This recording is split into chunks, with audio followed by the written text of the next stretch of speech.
जय उत्तराखंड। दोस्तों, अब आपके लिए उत्तराखंड आंदोलन के इतिहास पर एक सीरीज शुरू की है। यह सीरीज मेरी पुस्तक उत्तराखंड आंदोलन स्मृतियों के हिमालय पर आधारित है।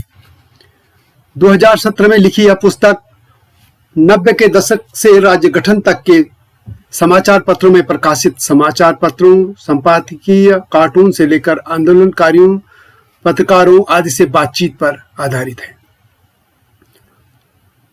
यह संयोग है कि उस दौरान मैं पत्रकारिता में प्रवेश कर चुका था।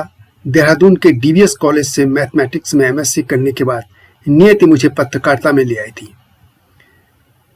वो एक उत्तराखंडी होने के नाते इस आंदोलन में दिल्ली में भी मैंने भी थोड़ा सा भागीदारी की और पत्रकार होने के नाते जनसत्ता के लिए रिपोर्टिंग भी की। आगे बढ़ने से पहले मैं आंदोलन के योद्धा व पहाड़ के गांधी इंद्रमणि बडोनी, शहीदों व आंदोलनकारियों को स्मरण कर नमन कर रहा हूं। और दोस्तों, इस चैनल को लाइक व सब्सक्राइब करना न भूलना। दोस्तों, उत्तराखंड आंदोलन की इस पहली कड़ी के तहत आंदोलन की पौड़ी से उठी चिंगारी से शुरू कर रहा हूं। वह अगस्त की शाम थी। उस दिन दोपहर बाद लगभग 4 बजे मैं ऑफिस पहुंचा था। जनसत्ता के चीफ रिपोर्टर ने मुझसे कहा कि अखिल भारतीय आयुर्विज्ञान संस्थान में उत्तराखंड के कुछ नेता भर्ती किए गए हैं, उनसे बात करके खबर करनी है। वह दिन था 29 अगस्त 1994। पत्रकारिता में आए मुझे 2.25 साल हुए थे। तब मैं दिल्ली से प्रकाशित हिंदी दैनिक जनसत्ता में था। जनसत्ता का कार्यालय तब आईटीओ इलाके में बहादुर शाह जफर मार्ग स्थित एक्सप्रेस बिल्डिंग में था। दिल्ली में अगस्त के दौरान बहुत उमस भरी गर्मी पड़ती है। बारिश तो ज्यादा होती नहीं है, लेकिन मौसम ऐसा होता है कि जुलाई से सितंबर तक चिपचिपाहट रहती है। पसीने से तरबतर हो जाना आम बात है। उमस भरी गर्मी में डीटीसी बस पकड़कर एम्स पहुंचा था। तब मेट्रो नहीं होती थी। एम्स पहुंचते पहुंचते शाम के लगभग 5 बज चुके थे। वहां सी वार्ड में जाकर देखा तो 2 बुजुर्ग बेड पर लेटे थे। दोनों की सफेद, लंबी व घनी दाढ़ी थी। उत्तराखंड में दाढ़ी रखना शुरू से ही आंदोलनकारियों की पहचान रही है। उनके बगल में एक आंदोलनकारी युवा भी थे। निकट जाकर बडोनी जी को पहचान लिया था। इस तरह उत्तराखंड आंदोलन के बुजुर्ग नेता इंद्रमणि बडोनी, तब वे 72 साल से थे, पहली भेंट एम्स में हुई थी। पौड़ी में अनशन कर रहे बडोनी जी को उत्तर प्रदेश पुलिस ने पहले तो मेरठ में भर्ती कराया था और फिर उनसे यहां एम्स में ला दिया था। ये वही बडोनी जी थे जिनको आंदोलन के दौरान ही लोग पहाड़ का गांधी कहने लगे थे।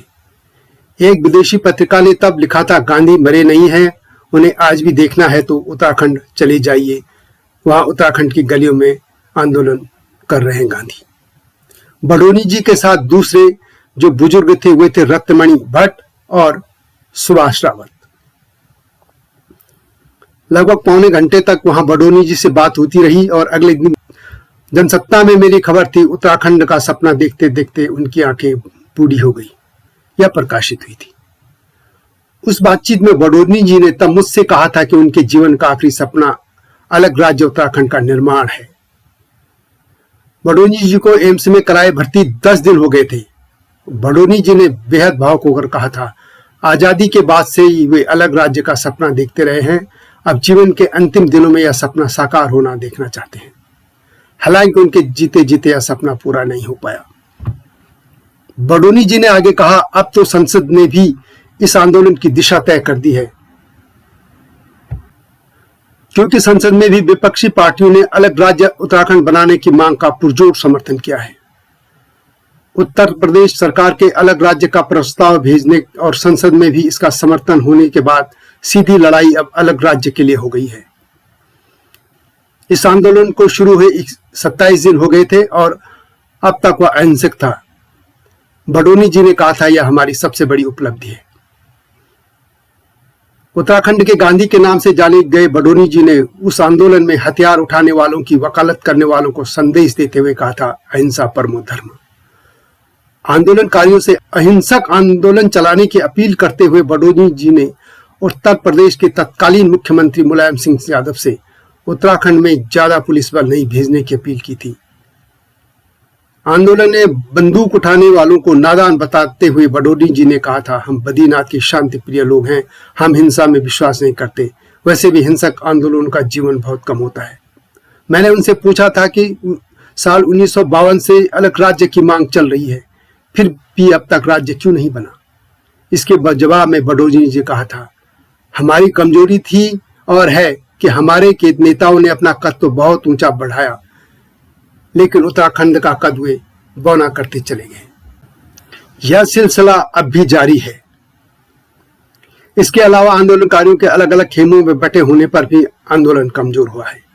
बडोनी जी चाहते थे कि उत्तराखंड की तरह दिल्ली में भी सर्वदलीय संयुक्त संघर्ष समितियां बन जाए। एम्स में अपने वार्ड में बडोनी जी ने महात्मा गांधी, श्रीदेव सुमन और वीर चंद्र सिंह गढ़वाली की फोटो लगाई थी।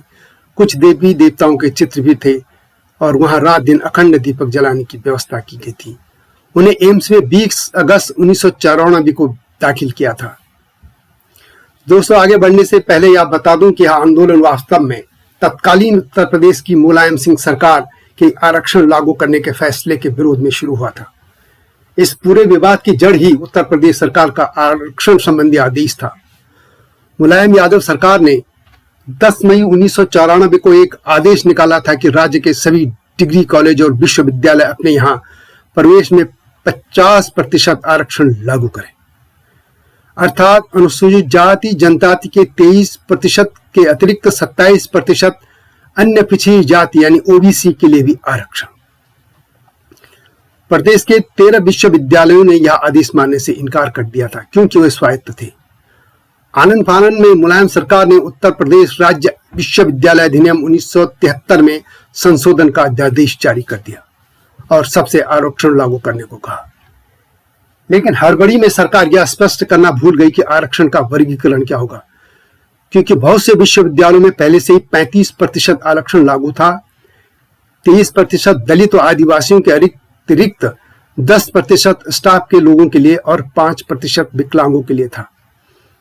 अब इसके ऊपर 27% अन्य पिछड़ों के लिए यदि आरक्षण लागू हो जाता तो कुल आरक्षण 62% हो जाता। इसके लिए विशेष अधिनियम पारित करवाना होता और जैसे कि दक्षिण के राज्यों में होता आया है, लेकिन मुलायम सरकार ने ऐसा नहीं किया। यह मुख्यमंत्री मुलायम सिंह यादव की वोट बैंक की राजनीति थी। वे मात्र 2% ओबीसी आबादी वाले उत्तराखंड में 27% आरक्षण लागू करना चाहते थे। यह आदेश हालांकि शैक्षणिक संस्थाओं में प्रवेश के लिए था, लेकिन नौकरियों के सहारे ही जीवन यापन करने वाले उत्तराखंडियों को यह फैसला अपनी रोजी रोटी छीनने वाला प्रतीत हुआ। उन्हें लगा कि उनके बच्चों को पढ़ने के लिए भी कॉलेज नहीं मिलेंगे। पहाड़ के कॉलेजों में मैदानी छात्र भर जाएंगे। उन्हें अपने बच्चों का भविष्य अंधकार में दिखने लगा था। कॉलेज के छात्र छात्रे भी यही सोच रहे थे। सभी को लगा कि मुलायम सिंह का निर्णय पहाड़ की अस्मिता, पहचान और संस्कृति को खत्म कर देगा। इससे वे आशंकित हो उठे। लोगों को लगा कि अब पूरा पहाड़ उत्तर प्रदेश के मैदानी क्षेत्रों के यादवों समेत अन्य ओबीसी से भर जाएगा। रोजी रोटी के लिए पहले से ही पलायन की समस्या से जूझ रहे उत्तराखंडी इसका प्रतिकार करने के लिए मैदान में उतर पड़े थे, विरोध करने लगे थे। इसके अलावा लोग ग्राम सभाओं के परिश्रमण की नई व्यवस्था लागू करने का भी विरोध कर रहे थे।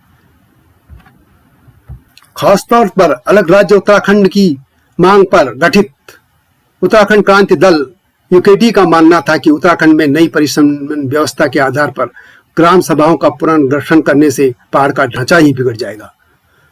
ग्राम पंचायतों के पुनर्गठन से पहाड़ की 40% ग्राम सभाएं खत्म हो जाती और ग्राम सभाओं का भौगोलिक विस्तार इतना बड़ा होता कि ग्राम सभाएं गांव वालों की पहुंच से बाहर हो जाती। इस आरक्षण नीति को लेकर मुलायम सिंह के विरोध में सबसे पहले छात्र खड़े हुए। मुलायम सरकार के 10 मई 1994 के आदेश के बाद से ही छात्र छात्राएं आंदोलित होने लगे थे। जून से छात्र छात्राएं विरोध करने के लिए सड़कों पर उतर आए। कॉलेजों में विरोध प्रदर्शन शुरू हो चुके थे। मामला उलझता रहा और उत्तराखंड क्रांति दल भी मैदान में कूद पड़ा। यूकेडी, उत्तराखंड संघर्ष समिति वाहिनी समेत विभिन्न दलों व संगठनों की 4 मांगे थी।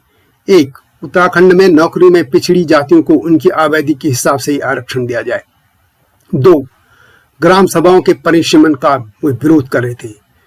3, कॉलेजों में आरक्षण का विरोध और 4, चौथी श्रेणी के पहाड़ के लोगों को ही नौकरी देने की मांग थी। इन मांगों को लेकर 2 अगस्त 1994 से इंद्रमणि बडोनी के नेतृत्व में उत्तराखंड क्रांति दल ने पौड़ी में अनशन शुरू कर दिया था। बडोनी जी समेत गढ़वाल मुख्यालय पौड़ी पर 8 लोग अनशन पर बैठे थे। विरोध उग्र हुआ और पुलिस ने जोर जबरदस्ती आंदोलन स्थल खाली कराने की कोशिश कर दी। आंदोलनकारियों ने विरोध किया तो मुलायम सिंह यादव की पुलिस ने आंदोलनकारियों पर लाठीचार्ज व आंसू गैस के साथ ही गोली भी चला दी थी। इस गोलीकांड में एक आंदोलनकारी विद्यादत्त जुयाल मारे गए और लगभग 24 लोग घायल हो गए थे। इससे नाराज और गुस्साए आंदोलनकारियों ने फायर ब्रिगेड की गाड़ी खाई में गिरा दी थी। कहा जाता है कि इस जीप के ड्राइवर जीत बहादुर गुरुंग की मौत हो गई थी। अनशन पर बैठे इंद्रमणि बडोनी जी को पुलिस ने जबरदस्ती पहले तो मेरठ और फिर दिल्ली के एम्स में भर्ती करा दिया था। उत्तराखंड आंदोलन का यह पहला पुलिस गोलीकांड था। पौड़ी के गोलीकांड से आंदोलन पूरे उत्तराखंड में फैलने लगा था।